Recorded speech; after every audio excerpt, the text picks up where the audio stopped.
Que tenemos que hablar de lo que está pasando en la Patagonia y este conflicto en el sur con los mapuches, ¿no? Vamos a hablar de este tema, ella lo ha preparado y nos va a contar cómo es el conflicto, no solamente en Argentina, sino también en Chile, ¿no? Noelia, ¿qué tal? Buenas tardes, ¿cómo estás? Hola Claudia, ¿cómo estás? Buenas tardes.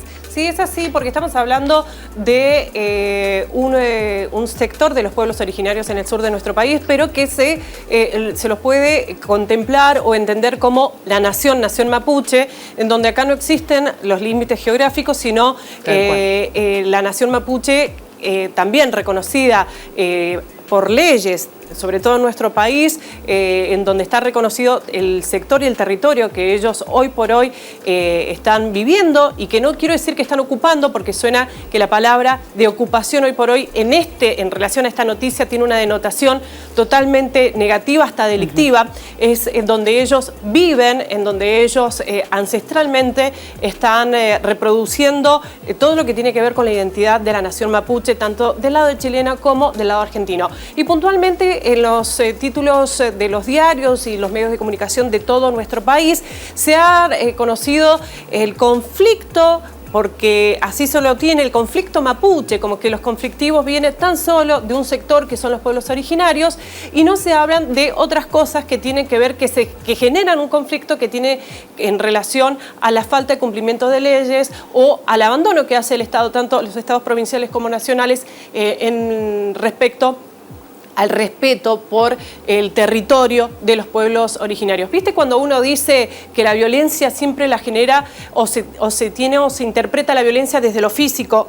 Pero bien sabemos que ahí existe violencia psicológica o violencia verbal. Sí. Bueno, la vamos a llevar a este caso, ¿no? Cuando existe la omisión, la falta de responsabilidad estatal e institucional, la falta de compromiso, estoy hablando tanto desde lo provincial como desde lo nacional, se genera también violencia. En el caso de lo que se está viviendo tanto en Bariloche como en el Bolsón, hablo puntualmente de estas dos localidades, en Río Negro y también en Neuquén, se ve o se refleja esta violencia coyuntural, que son los incendios, las represiones, los atentados, que aún si uno lee de fondo bien quién se puede adjudicar este tipo de hechos, no se han adjudicado a la comunidad ni a la nación mapuche este tipo de conflicto. De hecho, están saliendo después haciendo investigaciones que en otros sectores u otros hechos de violencia terminaron adjudicándoselos a otro grupo, a otro sector que no tenía nada que ver con el reclamo que está haciendo la comunidad mapuche. Es un reclamo que tiene que ver con la tierra, y no solamente el hecho de recuperar lo que ellos ancestralmente y según la cosmovisión que entienden desde los pueblos originarios, en este caso puntual la nación mapuche, es poder recuperar el territorio, mantener o reproducir todo lo que tiene que ver con una actividad económica sobre ese territorio, no ser vistos tan solo como una opción turística que hace artesanías, y por supuesto el derecho en igualdad de condiciones ante la ley respecto a la producción y también la reproducción, por así decirlo, de los territorios. Nosotros, para entender, perdón, me estoy quedando sin aire o se me ha secado la garganta, pero bueno, nosotros, para entender un poco más de fondo cuál es la situación de las leyes que deberían reconocer el derecho a la territorialidad de los pueblos originarios a nivel nacional, nosotros hablamos con una joven mujer indígena de nuestra provincia. Estamos hablando de Ñuspiquilla Mainguay, hija también de padre y madre, miembros de pueblos originarios de la provincia de Mendoza, en los cuales justamente ella explicó bien de fondo. ¿Por qué explica ella? Porque es parte del área de la representación de pueblos indígenas en la asociación SUMEC, ¿sí? Asociación que defiende y refleja todo lo que tiene que ver con pueblos, no solamente pueblos originarios, movimientos sociales y los derechos humanos, ¿sí? Ella está en el área de pueblos originarios y entiende mucho respecto a este tema de leyes, porque también es estudiante de Derecho Avanzado. Ella decía, ¿qué pasa con la ley que no defiende o no termina de defender el derecho a la tierra, que es la ley 26.160/6, en la cual es la ley que habla sobre la emergencia territorial integral, un reconocimiento que hace sobre los pueblos originarios en el acceso al territorio, un territorio ancestral, pero no es una ley que solucione de fondo el conflicto que hoy existe y que lleva años vigente, nunca se ha solucionado, y que en noviembre esta ley termina. Digamos que ahí es donde seguramente ellos están esperando una solución. Bueno, bien vos lo decías, Noelia, esto de es un conflicto que lleva años, que no tiene solución ni del lado argentino ni del lado chileno, porque es así, es una realidad que, como decías vos, la nación mapuche está reclamando desde hace tiempo y hoy por hoy la solución no llega. Claro, lo que estamos hablando acá de esta ley, que la vamos a volver a leer, la 26.160/06-2006, que fue promulgada en ese momento, una ley de emergencia de territorio en relación a los pueblos originarios, en realidad es una ley nacional, termina ahora en noviembre, y hay un fuerte lobby político y también un lobby privado por poder hoy por hoy generar asentamiento de muchas industrias, sobre todo de capitales internacionales, para todo lo que tiene que ver con las actividades extractivistas o actividades turísticas, ¿sí? Pero puntualmente esta ley tiene dos objetivos muy importantes, son dos objetivos jurídicos y Newspi lo explica muy bien en esta nota. Los diferentes procesos judiciales siempre se llevaba a cabo como primera medida judicial el desalojo de las familias que componen las comunidades indígenas, se las despojaba, se las desalojaba de sus territorios. Y frente a nuestra cosmovisión, el sacarnos de nuestro territorio no es una cuestión solamente material, no es que a mí me están sacando solamente de mi casa, sino que para nuestra cosmovisión, para nuestro entendimiento con la tierra y con el medio natural, a nosotros nos despojan no solamente de lo material, sino de lo espiritual, de lo cultural, de lo identitario, porque eso que sostenemos firmemente, que es nuestra relación con nuestra madre tierra, tiene una connotación más amplia, no solamente desde la visión del derecho civil, que es el de la propiedad privada, como si fuese una cosa nada más, sino que hay un entendimiento más profundo. Entonces, frente a este contexto, es que surge, frente a los desalojos violentos también que se iban dando, una de los objetivos o de los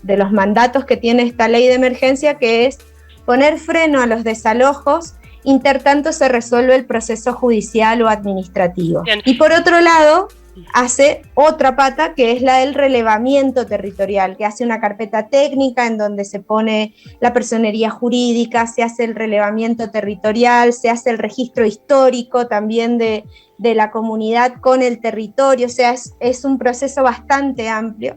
Y bueno, básicamente esta ley tiene esos dos aspectos que, lógicamente, frente al contexto en el que estamos hoy, la hace muy polémica, ¿no? Porque realmente hay una cuestión de, sin ningún lugar a dudas, sobre todo lo que se está viviendo en la Patagonia, las familias y las comunidades indígenas se encuentran en lugares con una riqueza natural muy llamativa para el sistema capitalista, ¿no? Frente a los grandes proyectos, no solamente extractivistas, que ya sabemos todo lo que traen estos proyectos, sino también frente a otros proyectos de grandilocuencia, como pueden ser, por ejemplo, conjuntos inmobiliarios, como pueden ser complejos turísticos a gran escala. Ahí veíamos entonces a Newspi Quilla Manguay, ella es miembro de la asociación SUMEC, explicándonos este problema que se basa también en esta ley. Lo que se va a buscar es si esta ley se puede poder ser aprobada nuevamente dentro de la emergencia territorial, obviamente por 4 años más, como ella decía, a ver si se trabaja más de fondo. También hay toda una violencia sobre los pueblos originarios, en especial lo que tiene que ver con la comunidad o la nación mapuche, que va desde lo dialéctico y desde los medios masivos de comunicación, en donde algunos medios justamente hacen una estigmatización, una discriminación respecto a la lucha de los pueblos pueblos originarios, sobre todo la nación mapuche, donde hacen, por supuesto, foco en esta cuestión del incendio, de la cuestión más político. Me gustaría compartir con ustedes parte de un documental que sacó Jorge Lanata el fin de semana, que se llamaba Indios al Ataque. Ya con ese título uno puede ver de qué manera. Y es un video que no toca el tema de fondo, por supuesto, toca el coyuntural, el reclamo que hay de parte del intendente de Bariloche y el intendente de Bolsón, quienes, por supuesto, pidieron intervención al gobierno nacional. El gobierno nacional dijo, mediante una carta, sobre todo la gobernadora de Río Negro, bueno, que esa es injerencia, o es un problema netamente provincial, de cuestiones no. Y ahí es donde tal vez se equivoca el gobierno nacional, porque hay una ley nacional que no se está respetando, que tiene que ver con este tipo de ley, ¿sí? La que acabamos de ver. Pero el conflicto entre provincia y nación pasa desde quién se hace responsable para controlar esto, ¿sí? Cuando el diálogo entre ambos sectores, en todos los sectores, debería ser la solución al corto plazo. Pero veamos lo que dice una mujer que es miembro de la comunidad mapuche, de la nación mapuche, en lo que es el Bolsón, en donde ella, bueno, es prima de Jonas Wallace. Jonas Wallace es otro mapuche que hoy está detenido, ¿sí? Y que acusan al gobierno nacional de bancarlo políticamente en relación a un montón de situaciones. Pero bueno, ella habla puntualmente cómo es la diferencia entre quién se le adjudica la tierra cuando hay una firma internacional o un nombre internacional. ¿Y qué pasa con la comunidad mapuche? Y vean esta partecita que justamente lo muestra Jorge Lanata. Siempre estamos explicando por qué de las recuperaciones territoriales, el porqué del cuidado del territorio, el porqué del cuidado del agua, el porqué de nuestra relación con los territorios. Y siempre van a decir lo que se les canta, siempre nos siguen tratando igual. ¿Cuántos años venimos diciendo quiénes somos, por qué? Que nos sacaron los territorios, que vivimos en la peor mierda de las ciudades. Es lo que decía, que estamos cansados de eso, que viene un gringo, que a nosotros nos cuestionan. Ay, serán de acá los pseudos mapuches, los autodenominados mapuches, pero viene un legui de la Loma del Orto y todos le hacen así, le ponen una alfombra roja. Sí, bueno. Con esto queremos mostrar también, más allá de que el enfoque tenía que ver con los actos, que desde el informe del documental, cuál es por ahí el proceder que tiene para la comunidad mapuche, desde este documental, que tiene que ver con los incendios, con los enfrentamientos, con las amenazas, etcétera. En realidad, en esta mujer se le puso, de hecho, hasta un corbatero y un micrófono. Imagínense todo lo que se acercó la producción mediática hasta ese lugar para poder comprender un poco más de fondo la problemática, ¿sí? No fue un rechazo o una actitud desde una situación de la defensiva para justamente hacer un conflicto. Hubo una producción, más allá del enfoque que se le dio, que llegó hasta el lugar y pudo hablar hasta con un corbatero para poder explicar esta situación, ¿sí? Quiero decirte que desde 1924 a la fecha este conflicto se da sobre todo en este lugar, pero se da en todo el país, ¿sí? Solo que, por ejemplo, la comunidad Cuom al norte, que ellos reclaman para evitar la deforestación, ya pasaron por arriba de esta comunidad, se deforestó absolutamente todo, y si se tienen que poner, sobre todo los medios de comunicación, en conflicto con esta situación, tocan fibras muy, muy íntimas respecto a los gobiernos provinciales y, por supuesto, al gobierno nacional. Y a los intereses económicos, ¿no? Tiene que ver pura y exclusivamente tiene que ver con eso. Intereses. Sí. ¿Qué pasa con los wichis? ¿Sí? ¿Por qué los medios de comunicación no se meten con los wichis? ¿Por qué?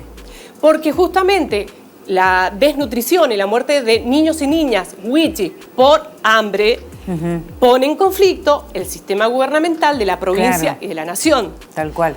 Lo hace visible. Por supuesto. Qué increíble. Me quedo pensando en lo que escuchaba esta mujer que decías vos, logró la producción de la nata, desde su óptica, ¿no? Porque incluso anoche veía otro canal de Buenos Aires y hablaban, había un corresponsal allá y todo el tiempo tratando de demonizar. Se me ocurre pensar en el 12 de octubre, ¿no? Cuando uno habla de... hubo como un cambio en la concepción, de hecho en la Argentina acá se cambió el nombre, y la idea es reflexionar sobre lo que pasó con la llegada de Colón a América, con lo que sucedió a partir de eso, con cómo se colonizó. Digo, y somos críticos. Nos ponemos en modo crítico y decimos qué mal estuvo, que los pueblos originarios, que los pueblos que habitaban este continente, está pasando lo mismo. Claro. Digo, la diferencia es que pasaron un montón de años, pero esto es lo mismo, les estamos sacando la tierra a gente que es la dueña y lo hacemos de una manera violenta porque viene alguien con plata a querer comprarnos tierras. Digo, ¿de qué nos quejamos entonces? No, por supuesto. Vos sabés que el 11 de octubre se llamó a un paro plurinacional de todos los pueblos originarios a nivel nacional para el 12 de octubre en relación de esto, en donde ellos querían demostrar que no era un mero fin de semana largo turístico donde se los puede ir a comprar algún tipo de artesanía a los pueblos originarios. Ellos hicieron un paro plurinacional y convocaron mucho la participación de los gremios y la defensa de los gremios y los sindicatos, porque muchos hombres y mujeres de los pueblos originarios son los que trabajan en las empresas que se instalan en sus territorios y son la mano de obra barata. Claro. Ahora, interpelaron a los gremios. ¿Dónde estaban los gremios y los sindicatos en este paro nacional? ¿En qué medio de comunicación salió? No, estaban preparando el 17 de octubre. Por supuesto. Gracias, no sé, algunos sí, otros no. Algunos sí, otros no. Muy bueno el informe, Noelia. Seguramente vamos a poder seguir hablando de esto. Muchas gracias porque nos traes un poco de claridad en este tema, porque es verdad que los medios, al tomar partida, hacen que la gente tome partida y no conocen de fondo, digo nosotros los ciudadanos comunes, las ciudadanas comunes no conocemos de fondo cómo es el conflicto. Entender lo que está pasando con la nación mapuche, entender que los están despojando, entender que ellos quieren un espacio, su espacio, y que por cuestiones económicas hay una puja en la cual incluso los medios nos metemos y tomamos partida y no tenemos que hacerlo, ¿no? Bueno, obviamente cada uno tendrá su interés. Habrá medios que tendrán sus intereses económicos. Muchas gracias, Noelia. De nada, Claudia, feliz cumpleaños por los 300 programas. Bueno, vos también sos parte, gracias. Así que la celebración también es tuya. Muchas gracias y hasta la próxima, hasta el próximo informe. Hasta el próximo. Muchas gracias. Noelia Delgado hablando del conflicto en el sur con los mapuches. Muy interesante el informe. También está bueno para analizar cómo lo vemos nosotros, cómo recibimos la información y al mismo tiempo tratar de averiguar qué tan cierto hay en esas cosas que consumimos a través de los grandes medios de comunicación.